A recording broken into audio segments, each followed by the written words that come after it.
Brandon's firing back at Hakeem Jeffries, another one of these people, for the absurdity in his response to the incident. Come on, Hakeem. Somebody sue this man. There's no evidence. He is a walking, talking lie factory. And I've proven that over and over again with receipts more times than I can count. It is so hard to sit here sometimes because I didn't come to Congress to write laws or to do things that are hurting people. She is a congresswoman from New York, by the way. I don't remember anyone appointing her the National Morality Police. Roll this one. What we saw today was a criminal murder a woman and shot her in the head. You don't get to choose when to leave a scene if you've been asked to leave your car. You are reacting to a story that you've been fed.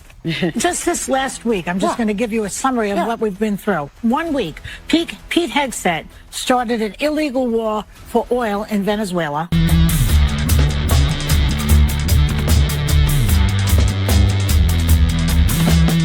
Welcome to Stay in the Fray podcast. I'm your host, Ryan. This is where headlines get hit hard, hypocrisy gets shredded, and the absurd are laughed at. If you want comfort, this isn't your place.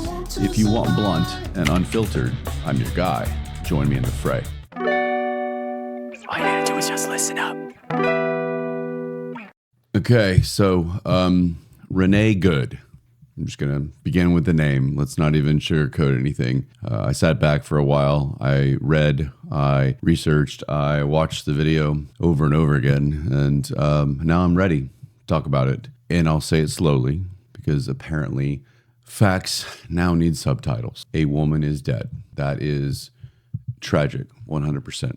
None of that changes what actually happened. Renee Good is not this innocent bystander who got gunned down just for existing. Like, oh, I don't know what's going on in Iran right now. She spent the day obstructing federal law enforcement, chasing them around, stalking them to a point. And then she used a 4,000-pound vehicle as a weapon against an ICE agent. For those of you that don't know, that is a federal law enforcement agent. You cannot do that.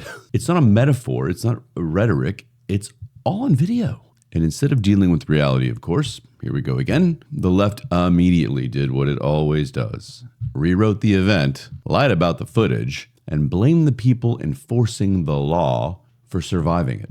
So I'm going to do what corporate media and a lot of people refuse to do. We're going to watch the video. We're going to listen to the lies, and we're going to burn every false narrative to the ground. What should scare everyone is how fast the story was rewritten. Not misunderstood, rewritten. It is their literal playbook every single time. Video exists, audio exists, timelines exist, and still we're told to ignore our eyes and accept the script. Well, I'm going to torch that script one claim at a time, one lie at a time, with receipts. So join me for the reality of this situation. This is Stay in the Fray podcast. Let's roll. So let's jump right into it. Let's look at the body cam of the ICE officer who was hit by the car. It seems like a good first take, right? So roll that one, boys.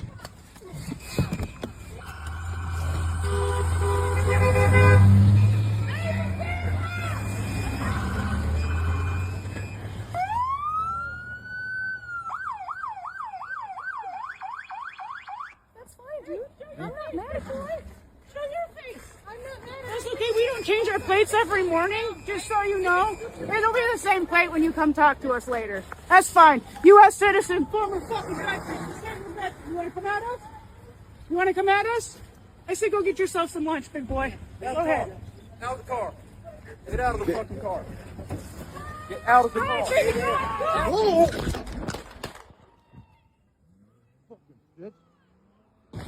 That fast. I mean, it happens that fast. Let's get this straight. Let's end this before I even really begin. The officer exits his vehicle. He circles the car, takes the pictures of the license plate. He gives commands. You got her partner there yelling and taunting him the entire time. Not sure what that was about. Renee is told to step out of the vehicle. She does not. She reverses the vehicle and accelerates directly into an officer. That's not fleeing for her life. That's not confusion. It's not panic. That is assault with a deadly weapon. If that officer didn't fire, there's a very real chance he doesn't go home to his kids that night. And I'm already hearing it. Was it okay because he had a badge? No. It's okay because any human being has the right to defend themselves when a car is coming up, badge or not. If someone tried to run you over, you wouldn't sit there and wait for a sociology panel. If for some reason that didn't do it for you, fair enough. Likely because you don't want it to be enough. I'm going to show you another angle. This is, in my opinion, the clearest angle for visible force. Not a surprise, it's hard to find out there now. It's almost like people don't want it shown. Well, my man, Brandon Tatum, put it out. I know he won't mind me using it. I respect Brandon. He's awesome. And we're on the same page here, especially. Facts first, nonsense last. He sees through the bullshit. So check out his version of this as well. It's not much different than mine. But here, Brandon's firing back at Hakeem Jeffries, another one of these people, for the absurdity in his response to the incident. All we need is right here with the angle of the vehicle. So let's roll the clip. Indifference to human life.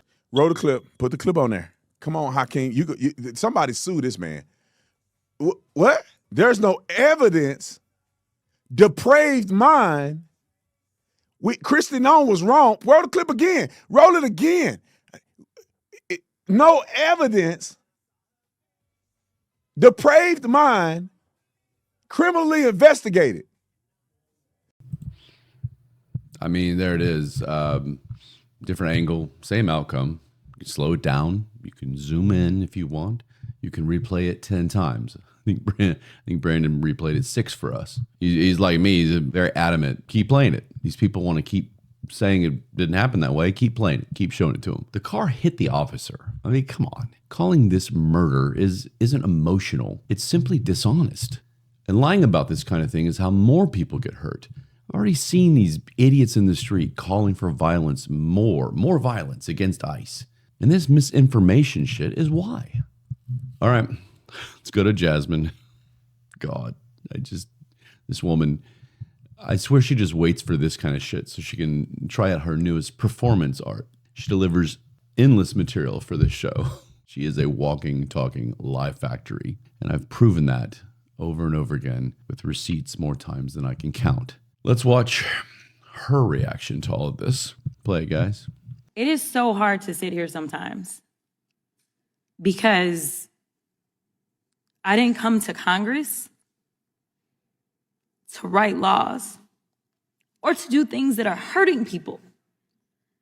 I'm just asking if there's any decency or heart or courage on that side of the aisle. The fact that a woman was killed, she was shot in her head, and y'all are pretending like nothing happened. I remember when Charlie Kirk got killed. Do you remember what our response was? Our response wasn't to sit there and pretend like it was okay. Is it okay because you have a badge? Because the last time I checked, allegedly no one is above the law.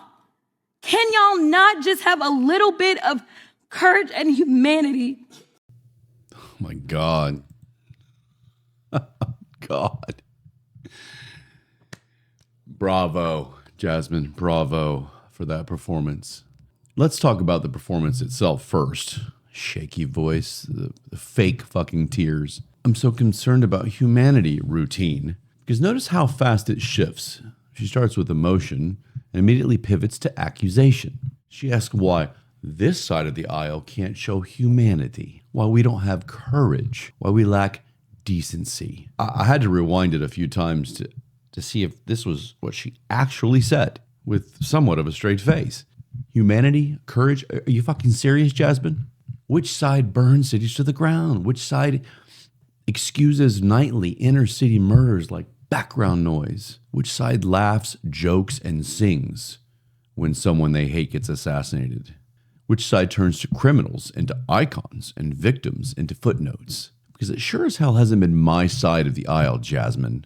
And then you mentioned Charlie Kirk. What a fucking lie. She says, when Charlie was shot, do you remember our response? We didn't act like this. Oh my God. Flat out false. Yeah, you didn't act like this. Your side was 10 times worse. They celebrated. They slandered him with lies. They made memes. And you, Jasmine, were right there in the thick of it. Nobody is celebrating the death of Renee Good. It's tragic. And let's be very clear. The two situations, by the way, aren't even comparable. Charlie Kirk was sitting there talking, debating. He was assassinated. Renee Good spent the day obstructing federal law enforcement and then drove an SUV into an officer. Still, you don't hear us cheering her death, no matter how guilty she was.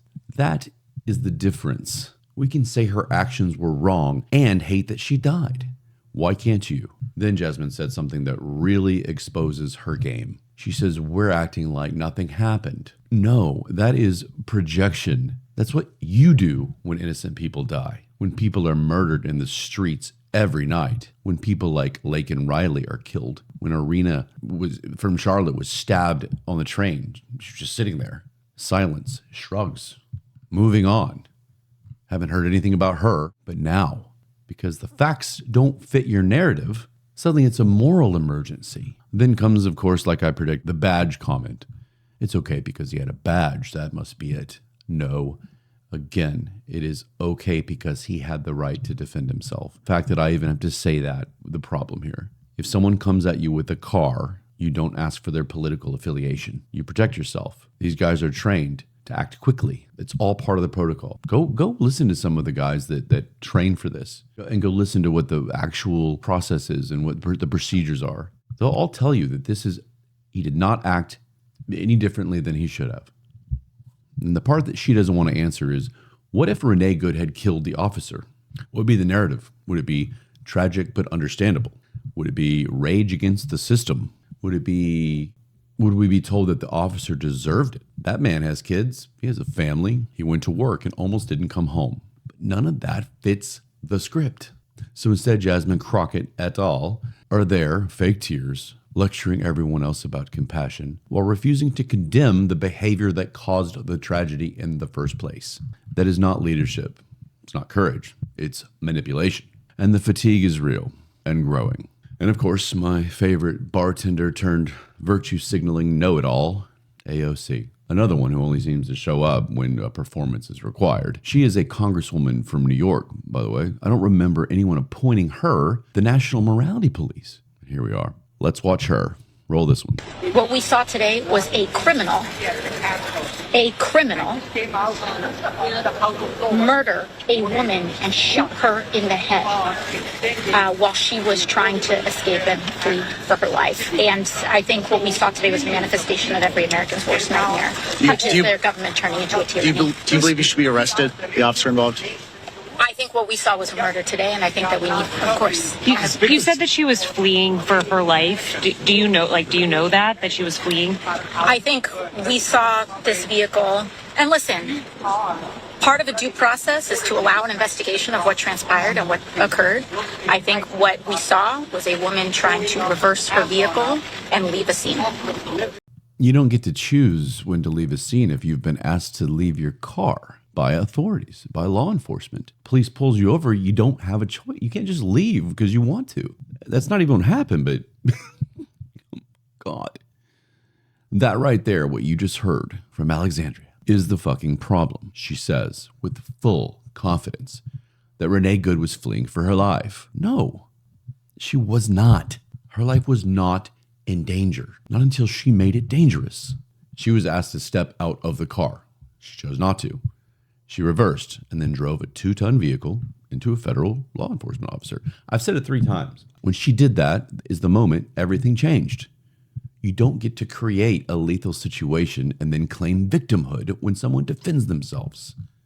Why is this hard? Notice how dramatic the language always is. Murder, shot in the head, fleeing for her life. It's not analysis, it's theater. And then when AOC was pressed there by the reporter, when someone finally asks an obvious follow-up question, suddenly that AOC confidence disappeared. She stumbled and she hedges. She pivots.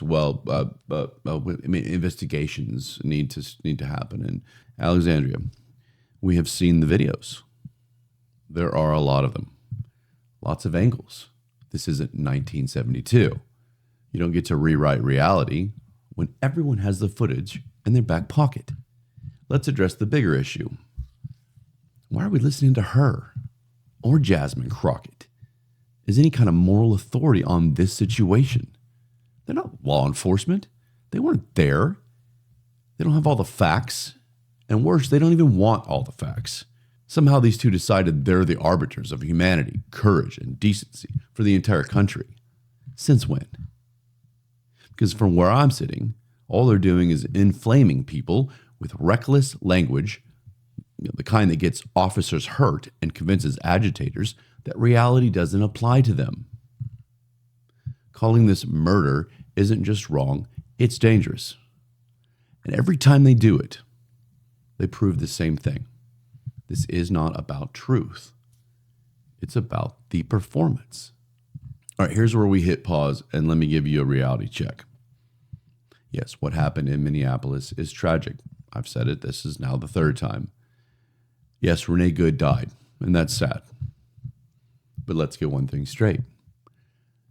This isn't some new aberration dreamed up by one administration. Trump didn't wake up president and create ICE.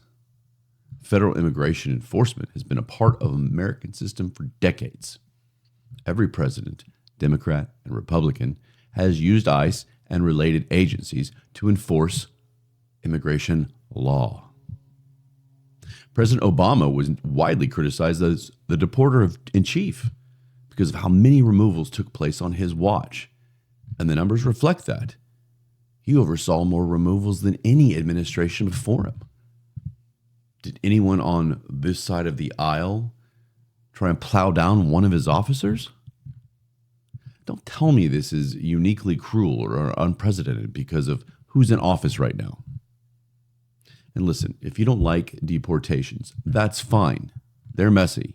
I get it. You can have an opinion on immigration policy. You can disagree with how it's carried out. People have every right to debate the policy behind the law. But here's the real deal. We have to have law and order, or we have anarchy. If the law doesn't mean anything, then nothing means anything. You don't get to wander into an active federal enforcement action and obstruct agents, let alone try to use your vehicle as a weapon, then turn around and demand sympathy for the outcome. It's not justice, it's chaos. And I think some of you want that. I'll say it plainly. If enforcing the law makes you uncomfortable, that is a policy debate you can have. But pretending that enforcing the law is fascism and we're under the authoritarian rule, it's just dishonest. And it erodes the very framework that keeps a society functioning. Let's do something the media refuses to do. Let's zoom out. Because if you've been conditioned to believe that the United States is some uniquely cruel place for enforcing immigration law, I've got some bad news for you. The rest of the world is far less forgiving. We'll start with Germany. In Germany, entering the country illegally is a criminal offense.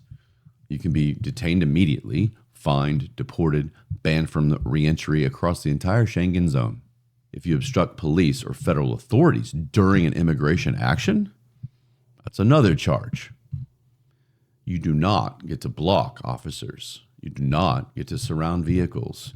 And you absolutely do not get to drive into law enforcement and then claim victimhood. That situation over there would be over in minutes.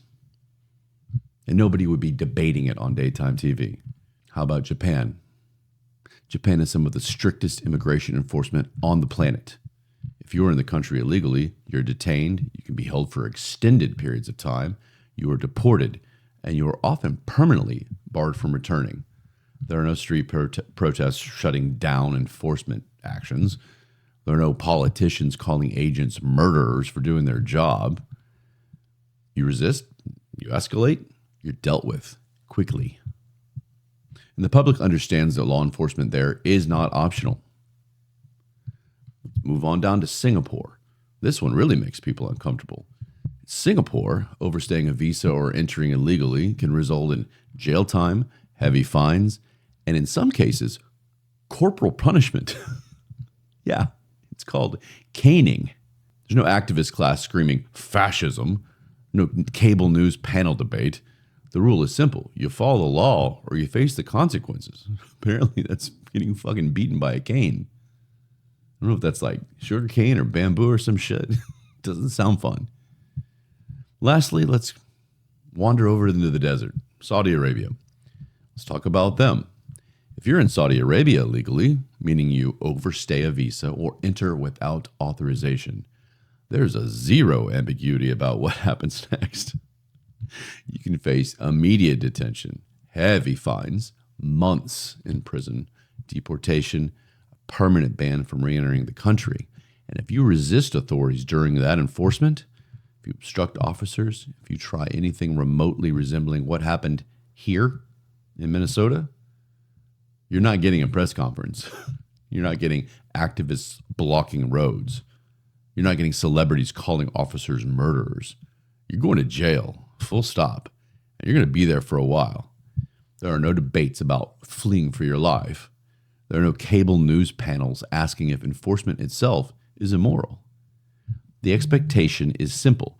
You follow the law or there are consequences. When did we get away from that? I grew up and it was like you listen to the law. If you disagreed, you deal with it in the court.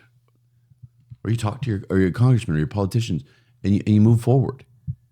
When did people think that this vigilante bullshit is okay? Let's just ram. Okay, let's come back over to the United States. What is the U.S. doing? What are they trying to do? Identify people here illegally that poured it in over in the Biden term, detain them, and return them to their home countries. That's it. Free ride home. And actually offering them ways to come back in some cases if they self-deport. We're not caning people or locking them up for a year at a time. We're not throwing them into indefinite labor camps. We're not executing dissidents. And yet somehow this whole thing has been framed as tyranny. That's how disconnected this conversation has become. So when people scream that ICE is evil, fascist, they go fucking march or leave at 2:00 today or whatever they did. I don't know. I didn't even care. Understand this. You people are not reacting to reality. You're just not. You are reacting to a story that you've been fed, one that collapses the second you compare it to literally anywhere else on earth, like I just did. Keep all that in mind and listen again to the word fascism being thrown around. So after all that, we've reached the final boss of daytime delusion, Joy Behar. This is where all the talking points get bundled together and sent straight to the audience without friction. Let's listen to this as we wrap up and summarize. Play Joy, boys. Just this last week, I'm just going to give you a summary of what we've been through. 1 week, Pete Hegseth started an illegal war for oil in Venezuela. Right. Stephen Miller threatened a military takeover of Greenland. Mm-hmm. RFK Jr. slashed childhood vaccine recommendations, and ICE shot and killed a United States citizen in Minneapolis. Yeah. That sort of adds up to me like a dictatorship in the making. Oh my God. She just says stuff. She just describes it her own way. It's like she's writing her own story. You notice what she does? She doesn't argue one single issue. I know that the show's longer and they might have talked about it, but she stacks this list. Rapid fire claims. There's no context there, no facts. She just makes it up. Let's take them one by one, shall we? You knew I would. Claim number 1. Pete Hegseth started an illegal war with Venezuela for oil. No, Joy. It's not a war. First off, nobody's fighting back. Second, not a resistance. It's not a declaration. What actually happened was a continuation of long-standing U.S. policy toward Venezuela, including sanctions, pressure, and enforcement tied to Nicolas Maduro, who, by the way, is an actual dictator. There's been a bounty on Maduro for years under Trump and Joe Biden. Biden actually raised it. Did you know that? Calling this a war is pure fiction. And by the way, Pete Hegseth didn't order this. The commander-in-chief does. Words mean things, Joy. Claim number 2. Stephen Miller threatened a military takeover of Greenland. No, you're just making this up. Stephen Miller never threatened anything. What's been discussed repeatedly is negotiation, possibly purchasing land. You know, like the Louisiana Purchase, Alaska, history. No invasion, no threats, just another sentence twisted into hysteria. And now the Europeans have bought into it, and they're sending all 6 of Norway's troops or whatever there, like they could do shit anyway. Claim number 3, RFK/childhood vaccine recommendations. First of all, Robert F. Kennedy Jr. didn't ban anything. Recommendations changed. Parents decide. That's it. After everything we were lied to about in 2020, you'd think a little humility would creep in. But no. Any deviation from blind compliance gets labeled dangerous. Parents having agency is not tyranny. But sure, keep dumping 57 unnecessary injections filled with aluminum and other bullshit into your kids without at least looking into each one. Why would you not at least question what you're jabbing your children with? Claim number 4. Renee Good was shot and killed in Minneapolis. Well, we've been talking about this, and she was shot and killed after trying to run over a federal agent. That part obviously disappears from her notes. Renee was not executed. She was not hunted. She wasn't targeted. She escalated a situation with lethal force, and the officer was the one who survived it. And then Joy ended that clip with a dramatic flourish. This feels like the beginning of a dictatorship. I'll ask the obvious question. What part? Going after a real dictator like Maduro? Negotiating land purchases for national security? Parents choosing medical care for their kids? Law enforcement defending itself? Not a dictatorship, Joy. If anything, it's closer to vigilante anarchy. This is a country functioning now. Imperfectly, loudly, but lawfully. And the irony, the same people screaming dictatorship are marching in the streets for Maduro. You can't make it up. Jesus Christ. It's just, this is why the rhetoric I yell about matters. When you lie this casually, when you stack falsehoods like this, when you call self-defense murder and enforcement fascism, you do not calm anyone down. You wind them up.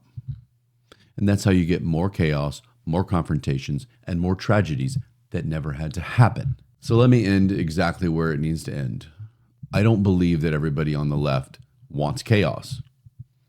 But I do think a very loud, reckless, annoying faction is playing a very dangerous game. And there are enough of them to matter. We've all seen the clips. There's some absolutely disgusting clips. Arm yourselves. Take ICE down. I'll spray them with bullets. Gun up. This is what the Second Amendment was for. Funny how guns all of a sudden become heroic when you're the angry ones. Do you really want a war in the streets? My God, I feel like that's what they want. I feel like that's what the left, this modern left wants. By the way, that is not what the Second Amendment was for, and anyone with even a basic understanding of American history knows that. It wasn't about overthrowing law enforcement because you don't like a policy. It was about protecting the people from actual tyranny. I don't know, like Iran. Not agents enforcing laws passed by elected officials. This is not a fucking Marvel movie, people. This isn't cosplay. This isn't a protest drum circle. You do not want that door opened for war in the streets. You just don't. Not against civilians, not against law enforcement, and certainly not against a country where the vast majority of the military respects the Constitution, the chain of command, and yes, President Donald J. Trump. It would not go well for you. This constant fear-mongering effort, this rewriting of reality, this glorification of criminals while innocent victims get ignored, people see it now. They really do. The irony is that you think you're signaling virtue. What you're actually doing is exhausting the country. You do not win hearts by lying. You don't build compassion by cheering death.